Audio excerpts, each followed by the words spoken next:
Okay, so we're back in NAIA Terminal 3 and this time pupunta naman tayo sa Osaka, Japan. So watch nyo na lang yung mga vlogs ko, guides and tips kapag pupunta rin kayo ng Osaka.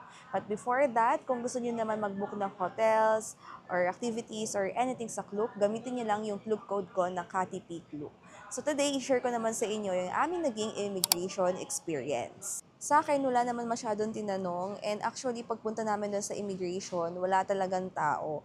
Kaya kagad na sumalang na kami doon sa IO. So sa akin, ang tinanong lang, kailan yung balik ko?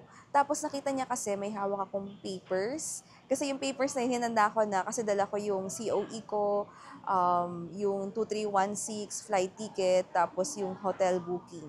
And ayun, sabi niya ano daw yung hawak ko, tapos binigay ko na lang sa kanya. And then ayun lang, wala naman na siya ibang tinanong, then tinatakan na yung passport ko. So tanungin naman natin si Bars Bars, ano yung mga tinanong sa kanya? Sa akin tinanong lang kung sino yung kasama ko. Siyempre sabihin ko yung wife ko. At yung return date lang. Tapos, tinanong din pala kung government employee ako. Siyempre sabihin natin private. Kasi lang, napansin namin parang pakonti na yung mga tiyatanong. Kasi siguro dahil frequent traveler kami. Nax.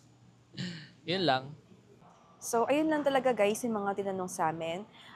Pero syempre, depende naman yan per passenger or depende yung magiging experience natin sa IO na matatapatan natin. Pero syempre, mag-prepare na din tayo. Prepare niyo yung flight ticket nyo, hotel booking confirmation, or kung private employee kayo tulad namin, magdala na kayo ng COE, payslip, or yung 2316 nyo, katunayan na talagang employed kayo here in the Philippines. So, ayun. And ayun lang. So, kung may mga questions kayo, pwede naman kayo mag-comment. Ayun lang. And salamat sa panonood. Bye!